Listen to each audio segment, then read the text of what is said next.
When you think of musicals, what comes to mind? Big, flashy numbers that sweep you off your feet, whisking you into a world where characters sing their hearts out and reality bends to the music? It's classic, it's familiar.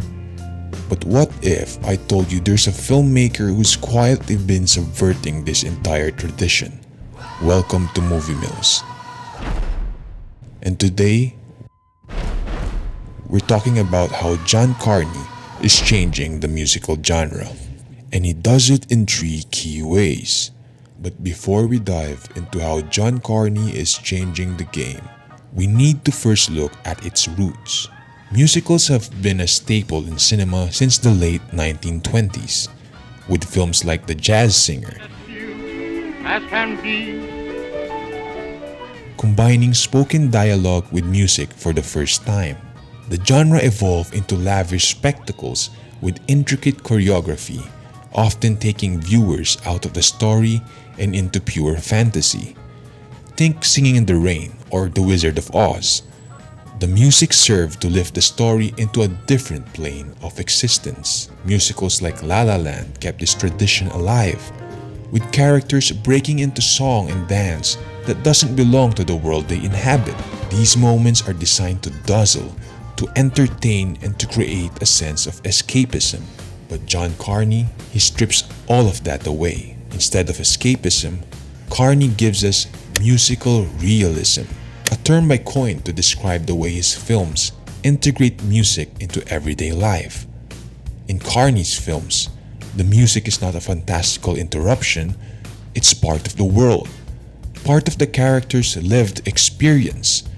They don't break into song for the sake of spectacle, they live the music. Musical realism at its core means that the music belongs to the story. It's created by the characters and experienced within the reality of their world. There's no cutaway to an alternate dimension, no grand stage set, just kids in a garage, teenagers figuring out who they are through melodies and lyrics. And this is where Carney stands alone.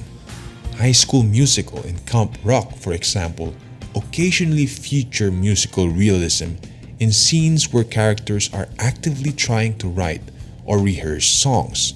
However, they still largely operate within a traditional musical framework, where characters burst into song in heightened moments. Carney's films, on the other hand, are musical realism from start to finish. Now, you might be thinking, wait, don't musical biopics do the same thing? After all, Bohemian Rhapsody and Rocketman both feature musicians creating music. But there's a crucial difference. In those films, the musicians are often portrayed as icons, almost mythical figures who possess this otherworldly talent. The music comes from them, but it feels almost divine, like a gift. Carney, on the other hand, focuses on the work. His musicians aren't legends.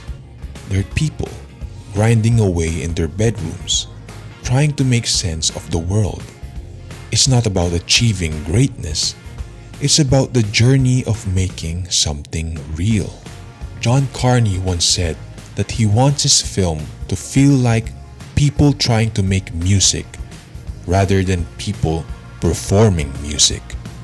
You need to work on your performance a little bit. Well, I'm not a performer, I just write songs from time to time. This philosophy runs through all of his work.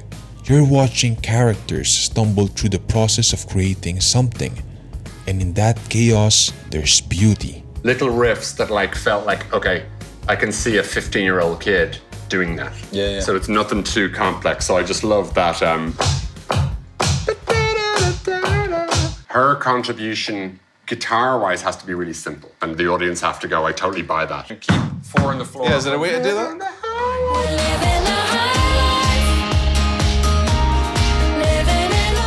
Authenticity is key. When you watch once or begin again, you're not watching polished musical performances choreographed to perfection. You're watching real musicians connect through the messiness of their craft. One of the reasons Carney can do this so effectively is because he's a musician himself. Before filmmaking, Carney was the bassist in a band called The Frames. He knows the intricacies of music making, the creative process, the emotional highs and lows, and how deeply music can influence identity. Music was always in my life and has scored the best bits of my life. And I think what I'm trying to do with these films is reenact that, and re-experience that. Another unique aspect of John Carney's approach is that he's not just a former bassist. He's a songwriter too.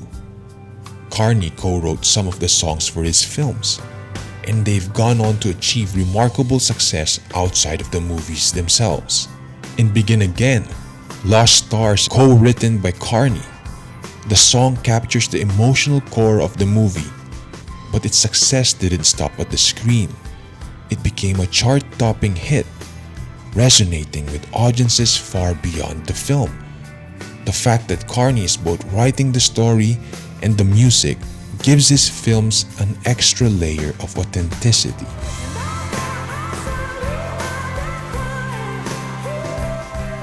Finally, what truly sets Carney apart is how his films end. No grand, over-the-top finales here. Unlike typical musicals where everything wraps up neatly, Carney opts for something more realistic, often bittersweet. In Once, the connection between the two leads is palpable, but the ending reflects real life. Sometimes love isn't enough to keep people together. They go their separate ways, and while there's hope, there's no fairy tale closure. Begin Again takes a similar approach. After all the emotional buildup, you might expect a grand romantic resolution between Keira Knightley and Mark Ruffalo's characters. But instead, Carney leaves them as friends, connected by the music they made together, but not bound by a romantic future. It's not what Hollywood usually gives us, but it's more in line with the messy, unpredictable nature of real relationships. In Sing Street, we get a glimmer of youthful hope as Connor and Rafina sail off toward their dreams.